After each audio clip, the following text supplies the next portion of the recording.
zentroei, uste dut oso plantamendu interesanteak jarraitu mailan, eta uste dut arratsaldean jarraituko dugula eztabaida horrekin.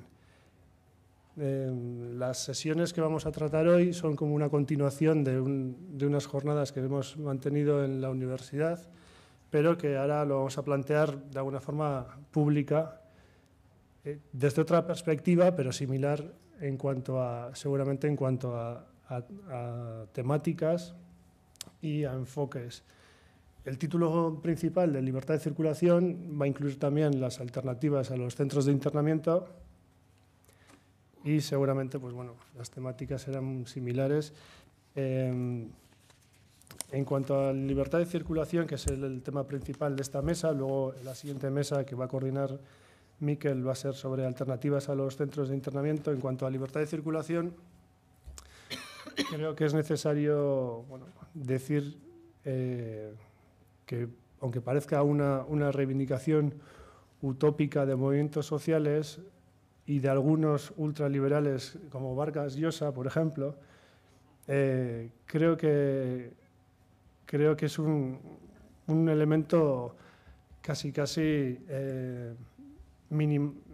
minoritario, ¿no? Sobre todo porque se ve que en las políticas de los estados nacionales o en la Unión Europea se opta más por una especie de que decíamos estos días, de control selectivo de las migraciones, ¿no? Hay algunas personas que pueden moverse libremente con una movilidad privilegiada de tomar aviones y pasar controles prácticamente sin inmutarse, mientras que hay otras personas a las que se aplica un código de fronteras y un recorte de derechos importante que les convierte al final en personas, sobre todo en épocas de crisis, casi desechables, ¿no? Que cuando interesan se les llaman y cuando no interesan se les expulsa.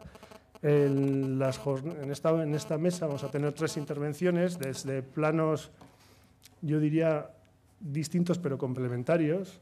En primer lugar tenemos a Javier de Lucas desde la perspectiva de la filosofía jurídica y política. Luego tenemos a Sara Pristiani desde Migre Europe, y en tercer lugar tenemos a Ani desde una experiencia vital, ¿no? Que es el viaje y precisamente por lo que creo que va a contar, la no libertad de circulación, ¿no? Al final viene de un sitio que prácticamente en avión, como dice ahí, son 6 horas, mientras que a ella le costó llegar 2 años. Entonces, creo que precisamente ese es uno de los ejemplos de la no libertad de circulación. Sin más dilación, porque luego además vamos a ver el corto que está dirigido por... me han dicho el nombre, pero... Bueno, Alonso, ¿puede ser? Y creo que está por aquí, y también alguien del reparto, entonces van a ser las personas que van a tener la oportunidad de comentarla en persona. Primero vamos a ver el corto, vamos a hacer el descanso y luego tendremos un momento para charlar con ellos. Sin más dilación, dejo la palabra a Javier de Lucas. Pues buenas tardes y muchas gracias. Ya ha explicado Iker cuál era la perspectiva que yo voy a abordar aquí y trataré de explicar, no sé si esto suena, sí, trataré de explicar mi punto de vista sobre por qué, para quién y en qué es importante la libertad de circulación. Y empezaría por el para quién. Porque cuando hablamos de libertad de circulación no hablamos de un derecho de otros, no hablamos del derecho de los turistas o viajeros, no hablamos del derecho de los automovilistas o de los peatones, la libertad deambulatoria en el sentido más estricto, y ni siquiera hablamos de un derecho que existe para los inmigrantes, aunque es verdad que para los inmigrantes es también muy importante. La libertad de circulación es muy importante para todos nosotros. Ese es el punto de partida. La libertad de circulación es un derecho universal y sus sujetos somos todos. Y somos todos porque la libertad de circulación es un corolario de un derecho básico que es el que tenemos cada uno de nosotros a trazarnos nuestro propio plan de vida, es decir, es un corolario del núcleo de los derechos que más que la dignidad, para mí la dignidad es un concepto vacío, para mí es la autonomía personal. Somos dignos porque tenemos autonomía personal. Sobre la dignidad habría mucho que decir, pero no insistiré en ello, es una posición seguramente polémica y no compartida. En la medida, sobre todo, en que me parece que la mayor parte de las respuestas sobre la dignidad son tautológicas. Tenemos dignidad porque somos dignos, porque somos seres humanos, y somos seres humanos porque tenemos dignidad, ¿no? No, el punto de partida es la autonomía. ¿En qué consiste la libertad de circulación? Dicho esto, es decir, dicho que la libertad de circulación es un derecho cuyos sujetos somos todos, incluso los que, como aquel que hablaba en prosa sin saberlo, lo utilizamos sin darnos cuenta de que estamos ejerciendo un derecho, porque no plantea problemas para nosotros, somos todos, y somos todos en la medida, insisto, en que forma parte como un corolario no prescindible del principio básico de el derecho a trazar mi propio plan de vida. Dicho esto, es un derecho complejo. Es un derecho que aparece en primer lugar como una libertad en el sentido negativo. La libertad de circulación consiste en primer lugar en el derecho a no tener que salir por razones de necesidad, a no tener que disponerse a lo que llamamos emigración forzosa. Ese primer contenido de la libertad de circulación es un contenido no asequible para una parte muy importante de la población mundial, que no tiene la opción de la libertad, que no tiene la opción de poder decidir si quiere o no irse, sino que se ve en la necesidad de irse de donde está. En segundo lugar, naturalmente, la libertad de circulación consiste en el derecho a salir. Pero un derecho a salir que no tiene sentido, porque consistiría en algo así como un derecho a quedarse en stand-by, en órbita, no tiene ningún sentido si no tiene un tercer correlato, y es el derecho a asentarse, a instalarse, y a asentarse en condiciones de igualdad. Y este es otro punto especialmente polémico. ¿Por qué en condiciones de igualdad? ¿Debe tener el mismo derecho a instalarse en condiciones de igualdad el extranjero que el indígena? ¿Por qué? Parece que, por el contrario, el sentido común nos sugiere que el indígena tiene más derechos que el extranjero a estar aquí.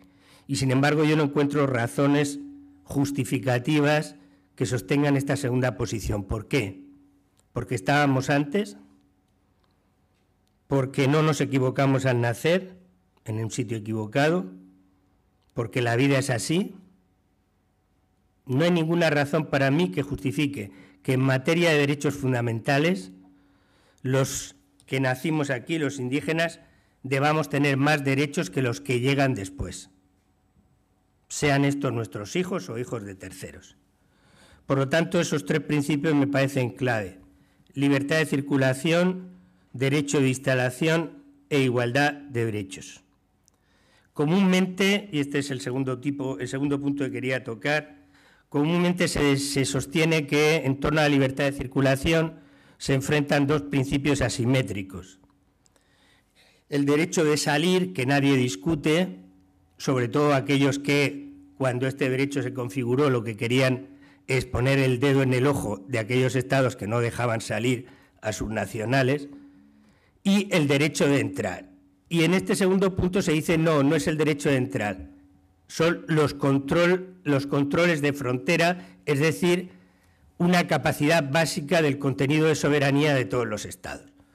Por lo tanto, la asimetría no estaría entre uno y otro derecho, sino entre un derecho y el contenido de la soberanía del que se deduce lógicamente la capacidad de control de la frontera. Yo creo que ese es un planteamiento equivocado. ¿Es un planteamiento correcto desde el punto de vista empírico? Sí, el choque que se da es efectivamente entre el derecho de unos individuos y una atribución soberana de los estados a regular el tránsito por sus fronteras, pero eso no nos permite, evidentemente, establecer una relación de derechos, que es de lo que se trata. No son comparables los dos puntos de vista. En el primer caso hablamos de derechos básicos, universales, individuales. En el segundo caso hablamos de competencias que corresponden a la soberanía de los Estados. No están en el mismo nivel. Eso no quiere decir que las competencias de los Estados a la hora de regular sus fronteras no sean importantes. Yo creo que hay otro error, este sería el tercer punto, que es frecuente, que es el sostener que quien apuesta por la libertad de circulación como derecho universal de todos los seres humanos necesariamente tiene que apostar por la eliminación de las fronteras, la eliminación de todo control sobre el tránsito del espacio de soberanía de un Estado. Yo no estoy de acuerdo con esa tesis. Yo creo que es perfectamente sostenible la libertad de circulación, sostener la libertad de circulación como un derecho universal de todos los seres humanos y al mismo tiempo sostener que ese derecho puede ser objeto de regulación a la hora de tratar de instalarse en un tercer Estado. Todos los derechos son objeto de regulación fundamentalmente para conjugar los derechos de unos con derechos de otros o derechos distintos entre sí. Pero regulación no quiere decir vaciamiento, y este es el problema. El problema es que la respuesta de control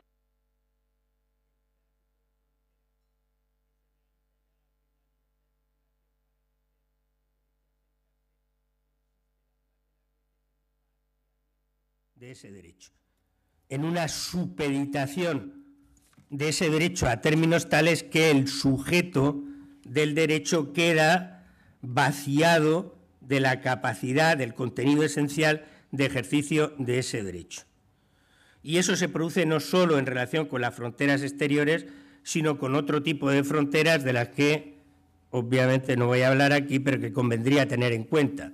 El problema de la libertad de circulación no son solo las fronteras físicas, las fronteras exteriores del Estado, aunque estén en el interior, pensemos en los aeropuertos, ¿no?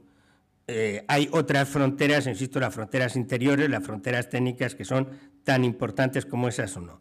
Luego, el punto está en hasta qué medida la regulación del ejercicio del derecho de asentamiento vacía o no el contenido de ese derecho. Y mi propuesta es que la mayor parte de las legislaciones de migración, de la mayor parte de los ejemplos de derecho migratorio, lo que hacen en realidad es condicionar hasta tal punto y tan gravemente el derecho que lo vacían. Es decir, que cuando se pone en marcha el mecanismo de soberanía, que es el control de fronteras, en realidad hace desaparecer el derecho de instalación o el derecho de asentamiento.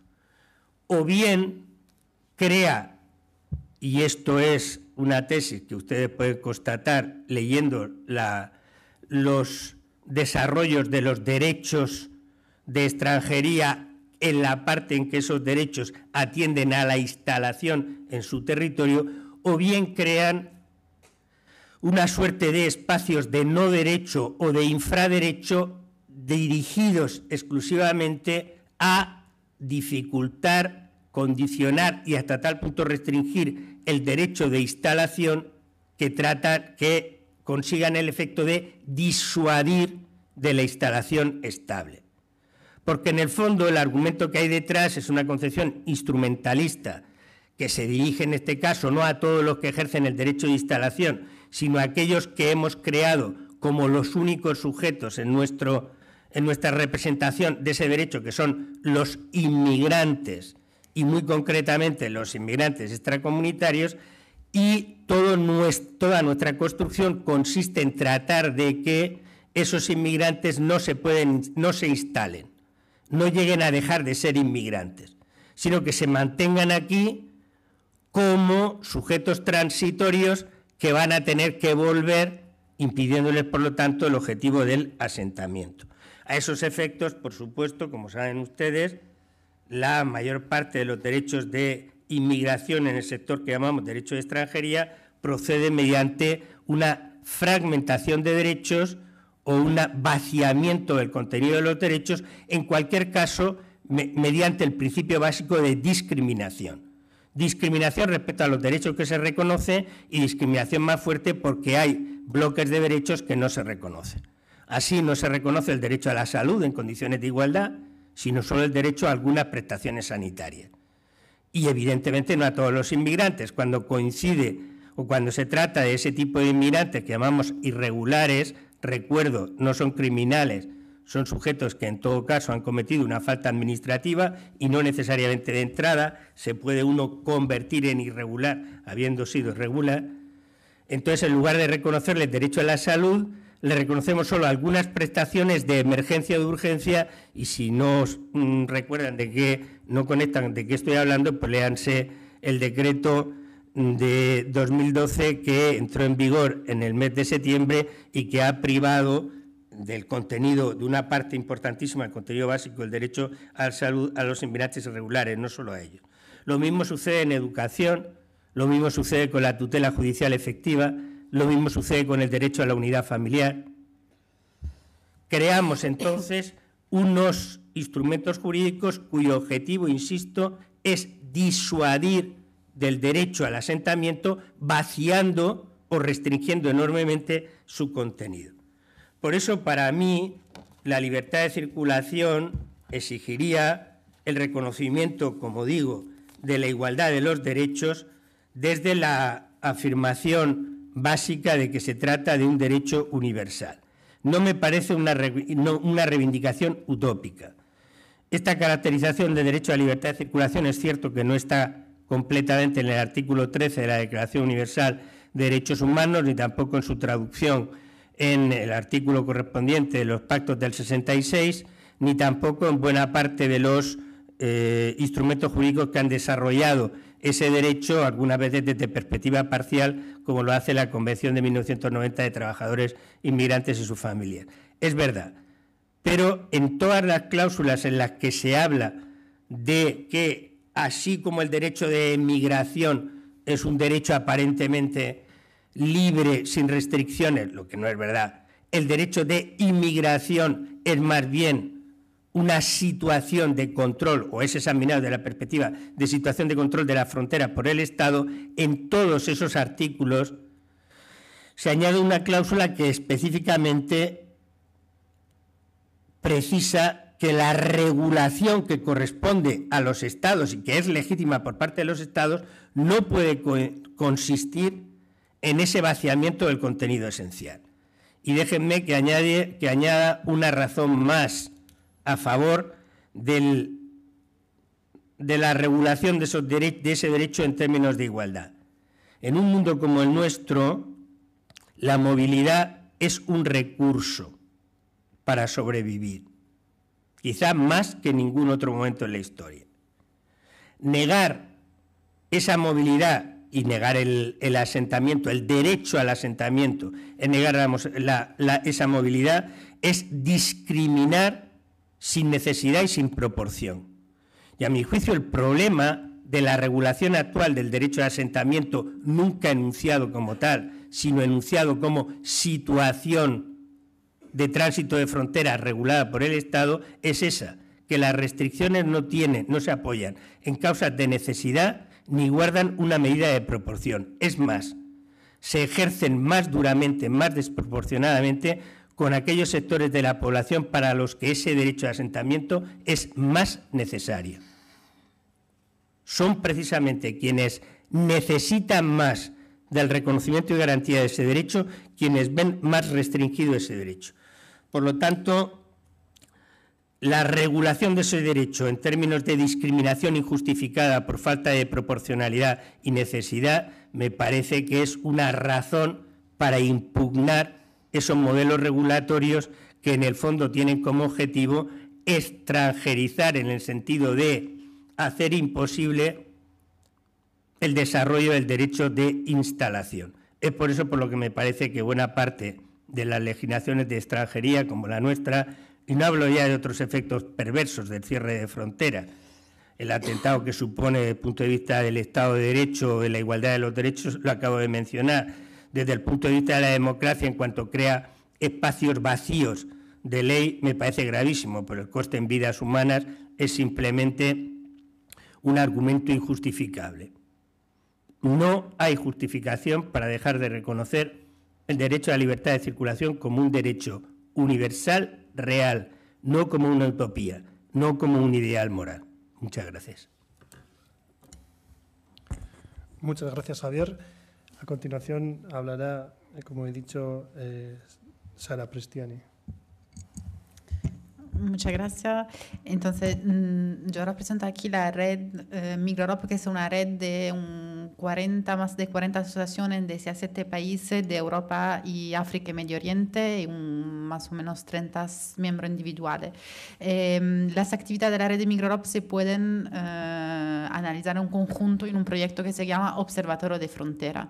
La idea de Migrorop es fiscalizar, observar y denunciar las violaciones de los derechos humanos a las fronteras interna y externa de la Unión Europea. Y justamente en este análisis y observación de lo que pasa en los distintos puntos de frontera que quiero dar mi aporte a esta reflexión sobre la libertad de circulación. Entonces, ¿cuáles son los efectos de los cierres de frontera que justifican la no libertad de circulación y de las políticas securitarias de gestión de la inmigración que ha llevado, además, la red Migrorop muchas veces a hablar de guerra a los migrantes, que es un término muy fuerte que pero nosotros justificamos con mucho elemento, porque hablamos de guerra a los migrantes. De un lado, por el proceso de militarización que se está llevando a cabo en nuestra frontera, agencias militarizadas que controlan los aeropuertos, los puestos fronterizos marítimos, los puestos fronterizos terrestres, valla, muro, que vosotros conocéis muy bien. Aquí en Ceuta y Melilla un nuevo muro acaba de ser construido a la frontera greco-turca, y sobre todo por el costo humano de esta guerra que la Unión Europea está llevando a cabo contra los migrantes. Costo humano de personas muertas a nuestra frontera, 18.000, son lo que solo los periódicos han informato desde el principio del flujo migratorio a nuestra puerta europea, herido físico y sobre todo herido mental, porque vamos a ver con algún ejemplo que os voy a contar después cómo el trayecto migratorio es muchas veces causa de trastorno mental muy grave. Sobre todo esta guerra migrante está llevando a cabo violación de los derechos humanos fundamental. Uno de los principios básicos de la no devolución, que también está presente en la Convención de Ginebra de 51, es cada día violado a nuestra frontera. Os doy un ejemplo.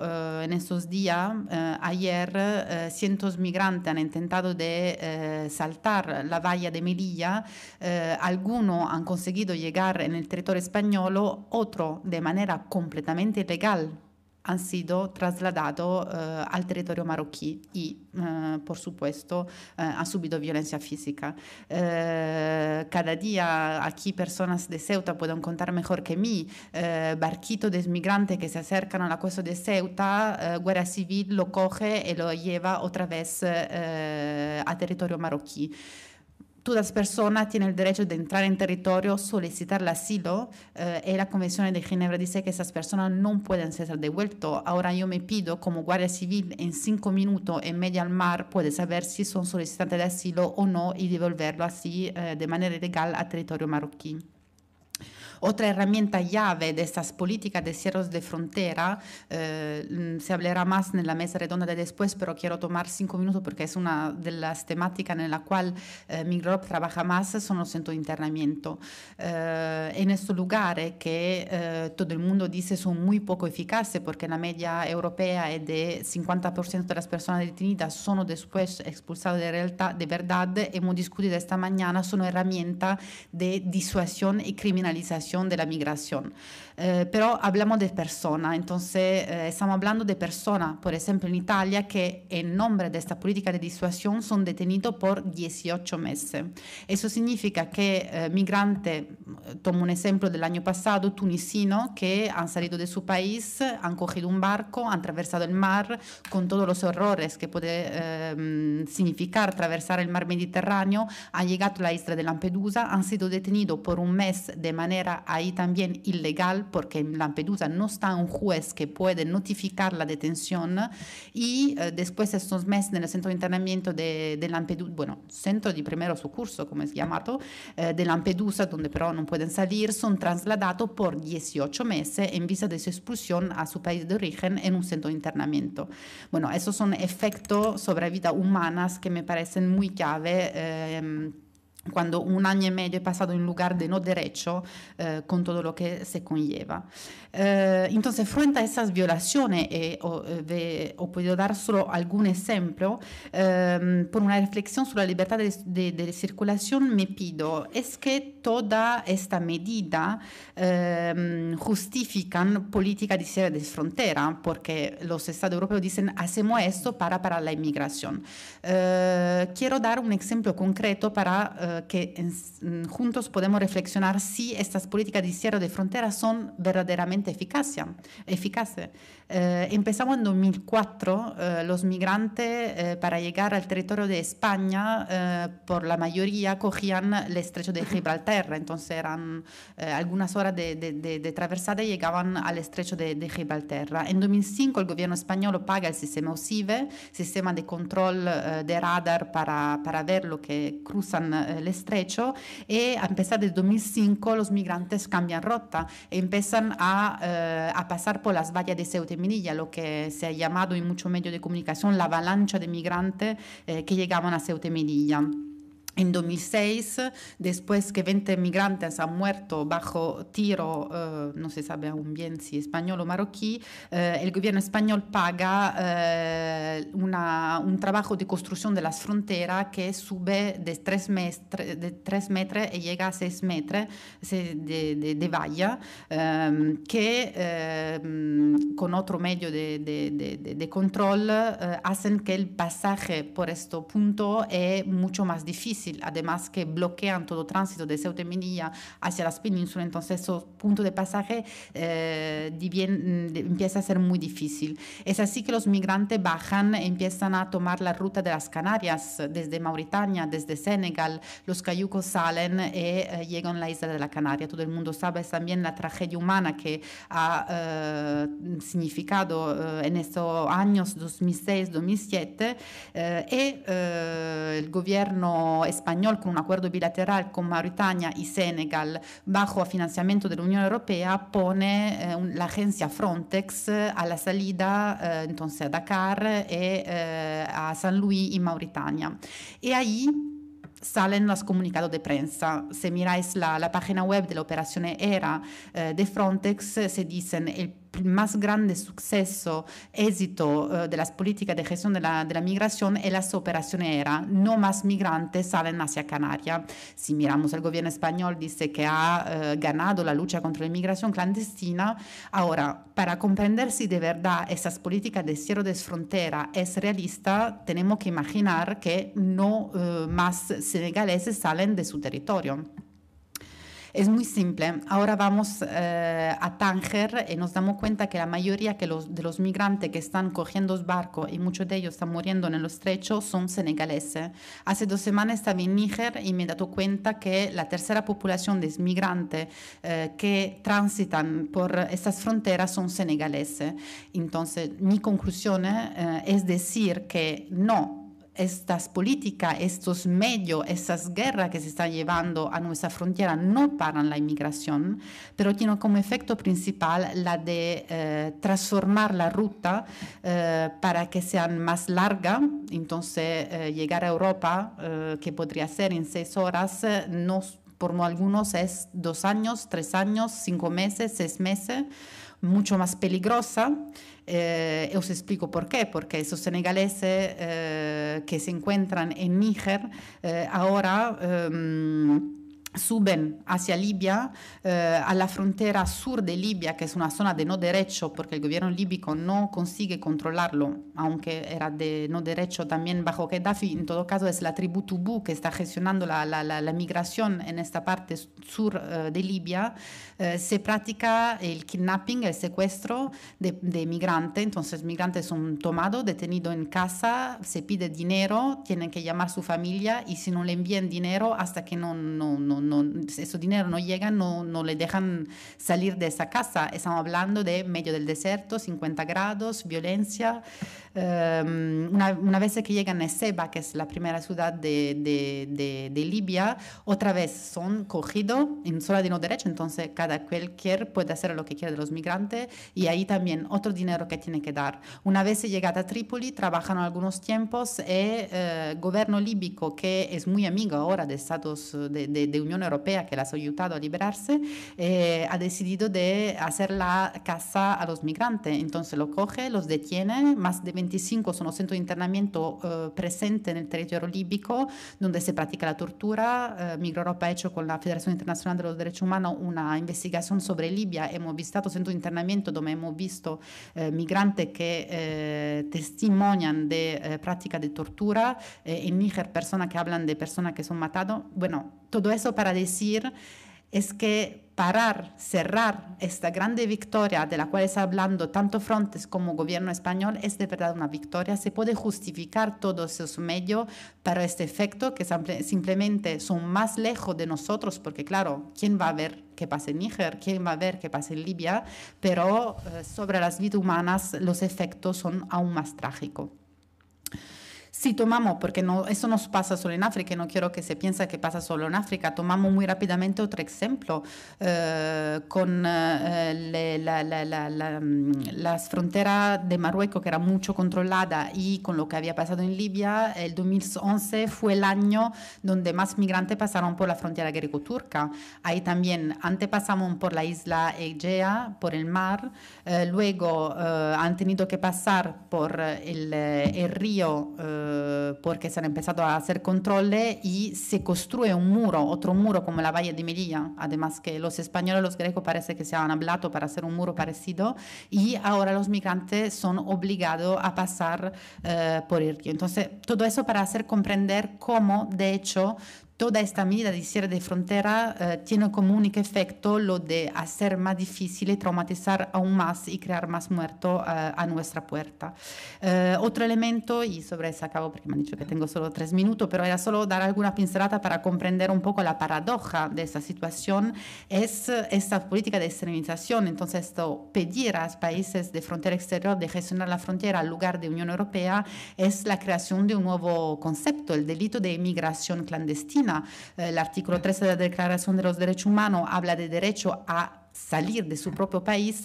Bueno, Frontex puesto en Senegal para destruir el derecho de los senegaleses de salir. Bueno, otra cosa es llegar, pero de salir también. Otro ejemplo, Algeria, con consejo de la Unión Europea, ha creado una nueva ley de inmigración en su territorio y detiene en cárcel los migrantes que intentan salir. Entonces, la creación de un nuevo concepto bajo a esas políticas de control y cierre de frontera. Último punto, las cuestiones de los solicitantes de asilo. Se hablaba esta mañana 3.000 solicitaciones de asilo en un país de frontera como España. Yo creo que mucha pregunta tenemos que hacer de estos datos. Una guerra sangrante se está llevando a cabo en Siria. Ningún solicitante de asilo o casi ningún solicitante de asilo está ahora llegando en territorio europeo. Todos los solicitantes de asilo son alrededor de Siria, porque es casi imposible. Grecia está poniendo todos los medios para parar esos solicitantes de asilo en Siria. Eso para decir que tenemos que plantearnos el concepto de libertad de circulación un poco fuera de una visión eurocéntrica y darnos cuenta que de hecho este concepto de invasión que está bajo a la justificación de control de frontera y que es la idea para la cual no se puede ni hablar de libertad de circulación, es un concepto que tiene que ser retomado de toda otra manera, que ninguna invasión se está llevando a cabo y que, por ejemplo, con el conflicto líbico, el 4% de los migrantes que han huido Libia han llegado a Europa y todos los otros han sido acogidos de manera algunas veces muy dignitosa para los países vecinos, y que entonces la libertad de circulación creo que sea también plantearse las políticas de inmigración de manera completamente distinta de lo que se está haciendo ahora. Gracias. Muchas gracias, Sara. Como veis, vamos concretando en cuanto a la temática. Hemos pasado de unos conceptos más teóricos a lo que son las prácticas y ahora vamos a ella directamente a contar, nos va a contar Ani su viaje desde Senegal hasta España. Buenas tardes, desde Camerún. Yo soy de Camerún. Camerún. Sí, ¿qué he dicho? Senegal. Uy, perdón. Es que yo he hablado de Senegal. Sí. No pasa nada. Yo soy Ani Patience, soy de Camerún. En Camerún tengo un BTS en Comunicación de Entreprise, opción Publicidad y Relación Pública. Tengo unos estudios universitarios en mi país de origen. Llevo más de 10 años viviendo en España, donde he podido volver a sacar otra carrera de trabajadora social. En la actualidad vivo en Mérida y, bueno, llevo un programa de inmigración, de mediación y de todo lo que estamos hablando de este ayer. Yo esta tarde lo que quiero compartir es una experiencia vital sobre el viaje que he decidido emprender desde mi país, que es Camerún, hacia Europa. Es verdad que yo no tenía una destinación, yo no sabía exactamente a qué punto de Europa me iba, pero sabía que me iba a Europa. Antes de empezar a compartir esta experiencia, yo necesito también que hablemos un poquito, bueno, hacer una pequeña mirada hacia atrás del por qué salimos. ¿Por qué nos vemos obligados a dejar nuestros países para los países de Europa? Yo pienso que cuando las personas nacen, por ejemplo, en mi caso, crecemos, llegamos a tener unos ideales por los que hay que luchar. Entonces, en un país como el mío, donde a pesar de tener unos estudios, de tener una situación social media, de una clase social media, no puedo tener derecho a acceder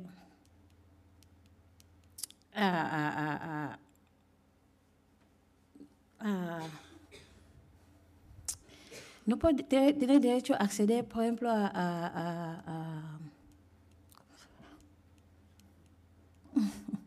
sé la palabra, pero bueno.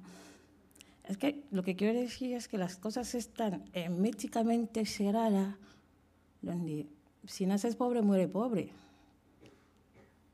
Claro, yo tengo una edad donde es que yo no quiero que pase eso, no quiero vivir eso, no quiero sufrir eso. Entonces me tengo que buscar una otra alternativa para luchar por mis ideales y poder realizarme como persona. Para eso,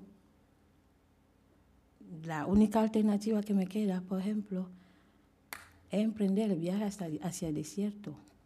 ¿Por qué? Porque existe una política de visado en África que estará bien o mal gestionada, no lo sé, pero que solamente beneficia a unos pocos. El camino hacia el desierto, psicológicamente y físicamente, es costoso. Un viaje de 6 horas en vuelo desde París, desde Madrid, son 6 horas. Con un billete de avión, la media son 1.000 euros. Pero lo tengo que emprender en 2 años y habrá algunos que lo harían en más. Por esta política de gestión de visado. Entonces, cuando uno, por ejemplo, llega a tomar la determinación de salir de su país, que es mi caso, estoy en un estado de desesperación extremo. No hablo solamente de mí, hablo de casi todos los que salen. Salen en un estado de desesperación extremo. A veces la gente se pregunta, ¿pero por qué nos arriesgamos tanto la vida? ¿No nos da miedo de morir en el desierto, en el mar? Es que ya da lo mismo cuando decides irte, da lo mismo estar en tu país de origen que morir en el desierto.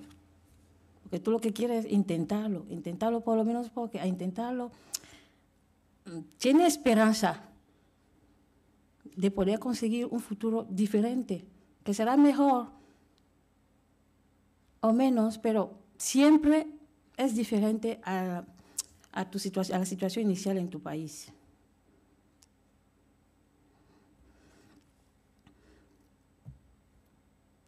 Es diferente a la situación inicial cuando tú sales.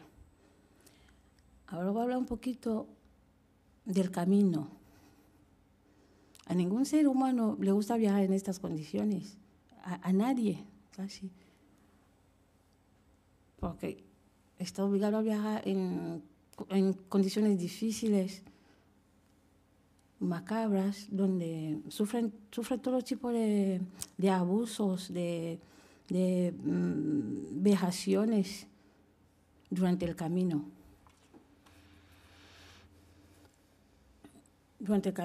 Y también intentar decir que las experiencias que se viven a lo largo de este camino son individuales.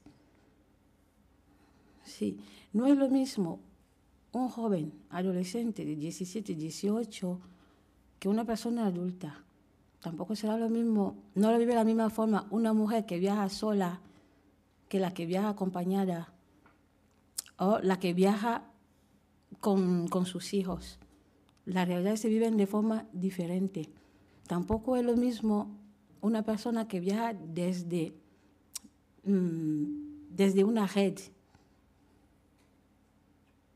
No es lo mismo las experiencias, emprendemos todo el mismo camino, estamos todos dentro de los mismos coches y todo, pero la experiencia, cada persona la vive a su manera. Mucho más a la hora de enfrentarse a adversidades, por ejemplo, naturales, que son, en el desierto hay un cambio brusco de temperatura. De día son temperaturas extremas y de noche bajan. Es otro frío extremo, entonces están entre día y noche cambiando de forma permanente la temperatura. Entonces no es lo mismo, ahí uno necesita tener una fuerza física para poder resistir a eso. Eso es lo que yo he vivido. Y además de estas adversidades naturales, hay otro problema, que son las agresiones, por ejemplo, las violaciones, los robos y mucho más. Los malos tratos de forma permanente. Las agresiones y violaciones se producen tanto en el propio grupo poblacional, entre los propios inmigrantes o las propias personas que viajan, como entre estas personas y las mafias. Durante todo el recorrido mío he asistido a muchas peleas entre los patrones que llevaban personas que eran link de trata entre ellos y los de la mafia, los árabes, los que están en el desierto, que conocen el camino. Y a veces, estás obligada a vivir así durante días, en un escenario de inseguridad total. Sí, de inseguridad total, donde tú no sabes lo que va a pasar. Lo único que quieres es llegar. ¿A dónde? Tampoco lo sabes. Estás viajando día y noche, perder completamente la noción del tiempo. No sabes si es domingo, si es lunes, ni en qué mes estamos. Pero sabes que está viva porque respira. Yo lo que quiero es sacar un poquito el deterioro a nivel personal y psicológico de la persona durante todo este recorrido. Todos los elementos que acabo de citar hacen que cuando uno llega a la puerta de Europa, llega destrozada, completamente traumatizada. Sí. no hemos llegado a Europa todavía, estamos a la frontera, es decir, cruzando todo el desierto hasta Marruecos. Luego podemos elegir vivir en el bosque de Melilla de Ceuta o ir a vivir a Tánger, pero llega ya completamente destrozada. Hasta Marruecos no es la misma persona la que sale de su país, no es la misma la que sale que la que llega. No es la misma. Físicamente, pues, no parece a nada. Psicológicamente, ya ha perdido tu... Uno pierde su autonomía personal, como hablaba Javier ahora. Pierde, yo no quiero hablar tampoco de dignidad, pero ya no es persona. Ya no ni te considera como una persona. Por todo el peso de lo que tú has visto, has sufrido durante el transcurso.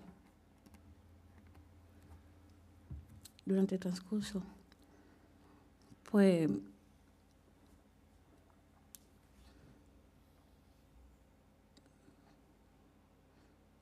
bueno, es una experiencia muy fuerte, es que tengo que volver 11 años atrás, no es tan fácil expresarlo.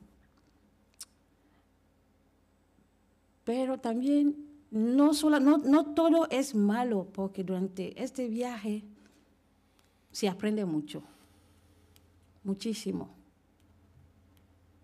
La noción de paciencia. Uno pasa a adquirir valores muy importantes que nos ayuden a vivir ya en Europa con tranquilidad. La paciencia, el sentido de la humildad. La paciencia, la humildad, porque se aprende ya durante el camino. Yo durante toda mi trayectoria profesional, yo solía decir, he trabajado en el programa de acogida y todo, que no es lo mismo una persona en términos a la hora de integrarse, no es lo mismo uno que emprende el camino hacia el desierto que uno que llega directamente en un vuelo. Porque el que camina ya ha superado muchas etapas. Y una vez que llega, es mucho más fácil trabajar con esta persona que la que aterriza.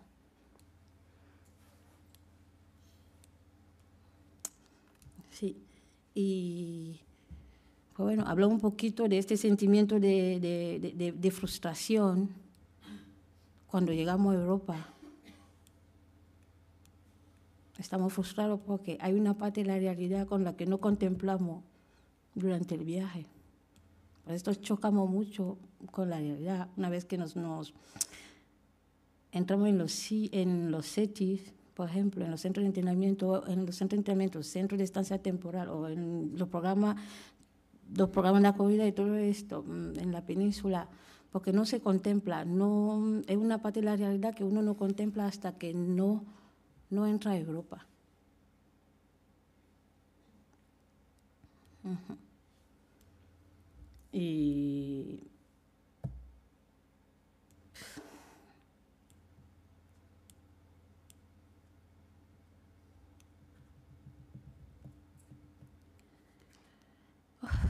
Y pues nada, bueno, era para compartir un poquito esta pequeña experiencia con vosotros. Pues ahora con el debate y todo eso, bueno, vamos a tener la posibilidad de ampliarnos, de extendernos y todo, pero lo que yo quiero dejar entender es que salimos porque tenemos unos ideales. No todos los que salen son delincuentes. Y evidentemente, personas que emprenden este camino para nuestros gobiernos, no podemos ser un modelo, ni podemos ser un ejemplo, no, porque el discurso que sale de aquí, que está canalizado por los países, los gobiernos africanos, es negativo. Todos los que pasan por este camino son delincuentes. Que somos delincuentes. No nos tienen en cuenta. Yo aquí puedo hablar, lo puedo explicar, pero de Marruecos hacia abajo no puedo hablar de eso. No puedo porque no soy un modelo. no puede ser un ejemplo de superación. Aquí en Europa sí, se entiende, pero en África no. No pueden consentir eso. Y eso es una pena. Es una pena porque optar por un plan B y llegar hasta Europa y conseguir meterse en el circuito no es fácil, pero esperanza hay. Y con mucha fuerza de voluntad se consigue. Eso es lo que quería decir esta tarde. Muchas gracias, Ani. Por cuestiones de tiempo, creo que tenemos como para hacer 3 o 4 preguntas o comentarios a nuestros ponentes. Entonces, pues bueno, queda abierto el turno de preguntas por si alguien quiere preguntar o comentar algo.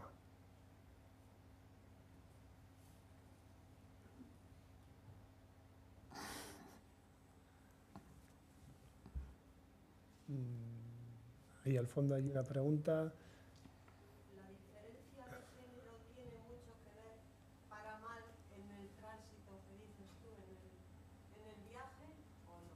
Sí, muchísimo. Por eso yo dejaba claro que no es lo mismo un hombre solo que viaja que una mujer sola. Tampoco es lo mismo una mujer acompañada que sola con niño o acompañada con niño o embarazada. Sí, se sufre bastante las chicas, porque pasan a ser objetos. Sí, no te valoran. Bueno, eso también no puedo generalizar los casos, porque son un grupo puntual de lo que yo he visto y lo que yo he vivido. Yo he convivido con redes de tratas, pero como yo no venía de esta comunidad, yo he convivido con ella, vivía con esa gente como si no pasaba nada, pero yo no vengo de esta comunidad, tampoco tengo una relación con esta red, entonces siempre era un elemento aparte, pero he visto cosas horrorosas, ¿sí? Las mujeres, las chicas jovencitas, que son objetos. Sí, yo ya no puedo hablar de que se les obligan a... No, pero no les tratan como personas. No. Es un objeto que se vende a quien quiere, cuando quiere. Son cosas que he vivido, que he visto. Uh-huh.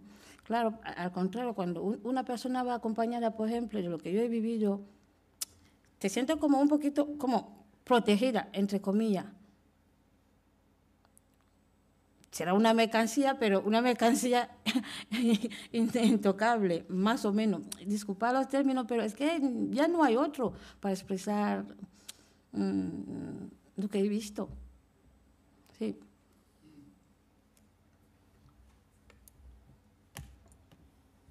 ¿Alguna otra pregunta? ¿Un comentario?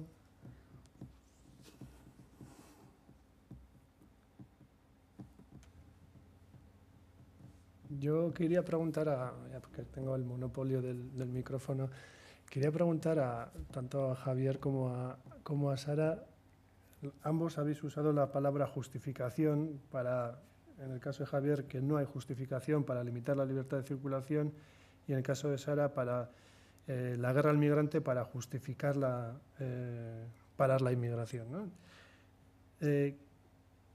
Esa justificación hay que legitimarla de alguna manera. Y una de las palabras es la invasión. No estamos creando realmente ese concepto de invasión. Y bueno, ya en el público hay gente que ha trabajado también el tema de los medios de comunicación, pero desde el derecho, desde las políticas, desde los estudios, incluso a la universidad, se crea una figura, ¿no?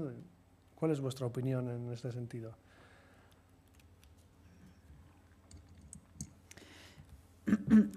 Yo creo que este imaginario puede ser retomado para algunos medios de comunicación, pero de principio ha sido creado por las políticas europeas, justamente, que tienen, de un lado, justificar la utilización de estos medios cuando hablo de medio, intendo herramienta, muro, valla, también medio de dinero, porque uno de los presupuestos al principio de los años 90, al final de los años 90, cuando se ha empezado a hablar de comunitarización de las políticas de inmigración y de asilo, estaban tres ejes: el eje de integración de los migrantes, el eje de acogida de los refugiados, el eje de lucha a la inmigración clandestina.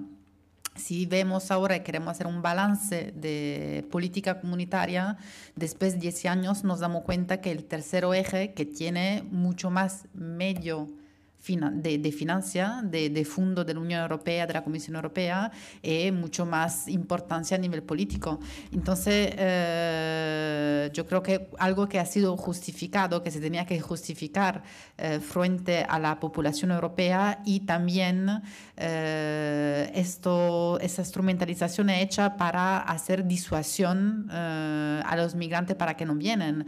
Cuando, por ejemplo, un ejemplo típico es Malta, una isla tan chiquita, y desde años la durata de detención es 18 meses. En Italia era de 2 meses, luego ha crecido hasta 6 meses, ha llegado hacia 18. Malta, su política verdadera es una política de disuasión. Y si tú llegas aquí, te vas a ser detenido, que sea solicitante de asilo, migrante, lo que quieres, por 18 meses. Claro, los barcos de lejos intentaban de no llegar por nada a Malta, y lo que llegaban a Malta es un error.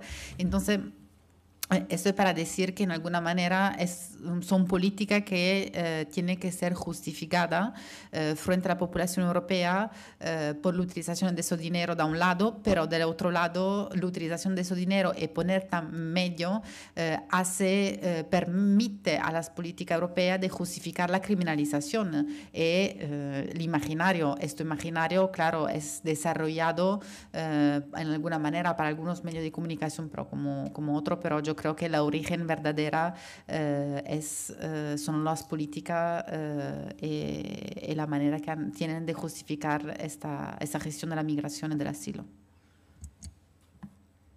Sí, lo que no sostengo, me parecen dos posiciones extremas y ambas carentes de fundamento, tanto la que sostiene que la libertad de circulación es un derecho absoluto que no debe ser objeto de ninguna regulación, sino que todo el mundo lo tiene que tener y que allá se apañe cada uno, vamos, que no tiene que haber ningún límite ni ninguna condición, como la que sostiene lo contrario, es decir, que es un derecho que solo deben tener algunos, los que de hecho lo tenemos, los ciudadanos de los países ricos, y dentro de eso, pues, en función de la capacidad que cada uno tenga, ¿no?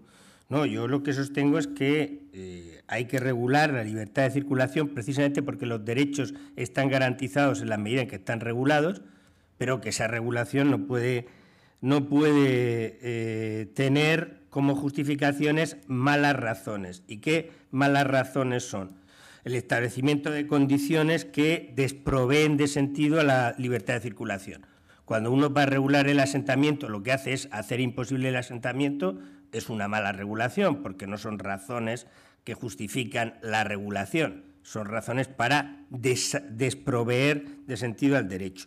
Cuando uno establece discriminaciones injustificadas a la hora de las condiciones, es una mala razón y, por lo tanto, son condiciones inaceptables. Cuando uno da todas las posibilidades de asentamiento al jeque rico y ninguna posibilidad de asentamiento al trabajador que viene a buscar un lugar de trabajo, o al marido que viene a instalarse con la mujer, o a los hijos, etcétera, está realizando discriminaciones injustificadas. Cuando uno pone condiciones de imposible cumplimiento o condiciones ilegítimas, como por ejemplo supeditar la capacidad de instalación al hecho de que se abandone toda convicción de valores, todo universo de vida, toda práctica social, y se abrace un modelo impuesto, pues está haciendo lo mismo. Cuando uno pone como condiciones el que se memoricen no se sabe cuántos tomos de una historia, o de contenidos de conocimientos que, por supuesto, ignoran la mayor parte de los indígenas, pues está imponiendo condiciones que no son justificadas para regular el asentamiento. De manera que mi tesis no es que no sea legítimo regular la libertad de circulación. Yo creo que es legítimo regularla y que además, como pasa con cualquier otro derecho, si no se regula, se pierde la garantía del derecho. Pero claro, precisamente se trata de regularlo para hacer